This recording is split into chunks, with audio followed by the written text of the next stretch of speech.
Those hostage deal talks are stalling yet again as Prime Minister Benjamin Netanyahu faces more doubt over the current strategy and post-war plans in the Middle East. Officials are pushing back against reports that negotiations with Hamas for a potential hostage release deal were making some progress. They are accusing Hamas of blocking any potential compromise. Tal Heinrich, spokesperson for the Prime Minister of Israel, is joining us now to talk more about the stall in the hostage release. Thanks for being with us. The reports show that the gap in these discussions is widening. What are the greatest challenges right now in this situation? Well, Marnie, thank you for having me on this morning. You know, there are more than 100 hostages who we believe are still alive in Gaza, 136 overall, and we want to see all of them released immediately and unconditionally. We know that what works against Hamas is heavy military pressure, and we know that this is what created the conditions back in November to reach a framework which saw the release of some of the hostages. Of course, we want to see all of them back home, and that includes one-year-old baby Kfir Bibas, who has been a captive before he could even walk or talk, 25-year-old Noah Argamani, whose mother is dying of cancer in Israel, simply all of them. Now, there are hurdles. We're not discussing the terms and the conditions right here on air because, you know, it's all very sensitive. All of these avenues that we're pursuing by diplomatic matters, working through international mediators, if it's the U.S. that has been involved, Qatar and Egypt, we can't really discuss these conditions, even though I know that there are a lot of reports spiraling out there. Some of them are not correct, of course, about the terms that have been discussed. But as our defense minister, Yoav Gallant, just said yesterday, you know who are the extremists, the hardliners, so to say, in these negotiations. These are the Hamas terror masterheads who are sitting in luxury villas in Qatar, the ones who are the farthest away from the Gaza Strip. The ones on the ground are begging for a breather. And what about the families who have put more pressure on the Israeli government to bring the hostages home? What are the discussions, delicate as they are, with these family members right now as their frustration mounts? Our hearts go out to these families. We're all hugging them. It's, you know, they have been going through a torture of mind and soul for 111 days now.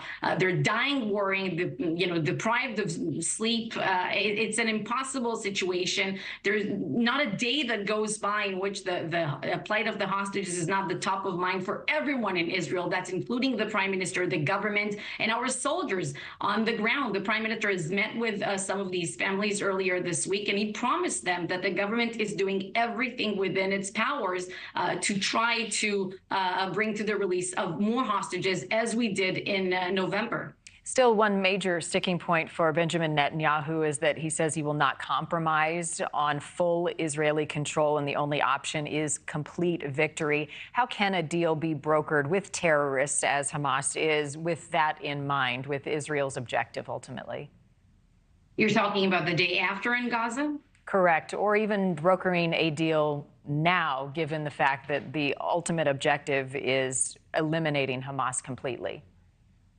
Well, the goals of this war, the mission statement as we defined it right after the October 7th massacre, has not changed. It was legitimate back then when we said that we want to bring all hostages home and that we want to eliminate the Hamas terrorist regime. And these goals are legitimate now and for as long as this goes, until we reach them. And we don't see a contradiction between the two things. As I just stated, what creates the conditions to bring the release of more hostages, to create such, to agree on a certain framework, is the heavy military pressure that we're exerting on Hamas, and we're eliminating many terrorists, more than 9,000 of them, 2,300 were arrested, and many more are injured and immobilized. How crippled is Hamas right now, this far into the war?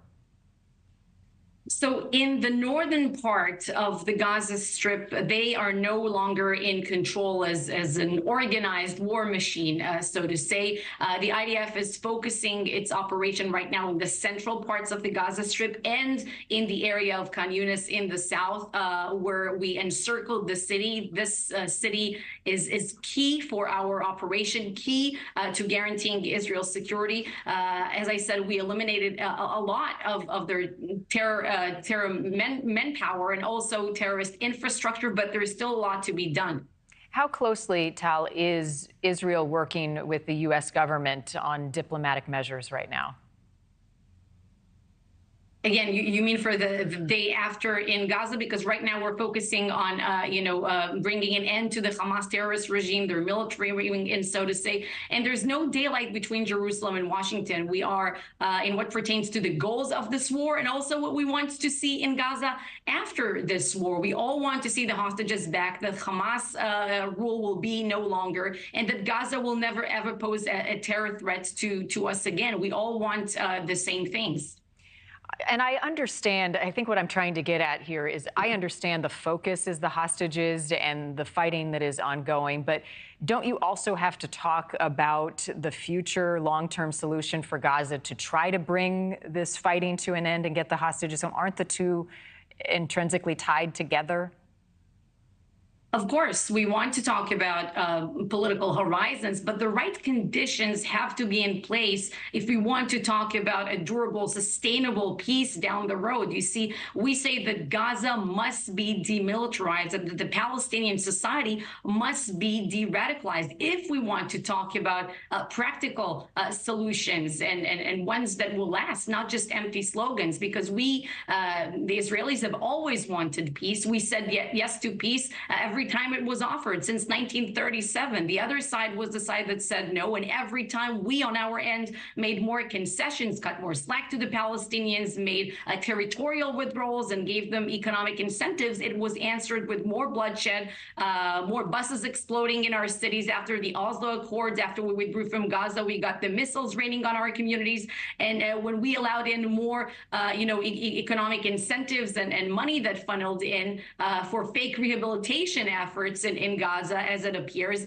we got the October 7th massacre. So if we want to talk about a political horizon in this conflict, the right conditions have to be in place. We can't have the Palestinians keep educating generation after generation that they're so-called refugees of wars that they started, and until the state of Israel will cease to exist. Real peace cannot mean that it would jeopardize Israel's security. And the prime minister's guiding principle, and it was so before October 7th, he even wrote about it in his book, and even more so after, is that the Palestinians down the road should have all of the powers to govern themselves, Marnie, but none of the powers that can threaten Israel.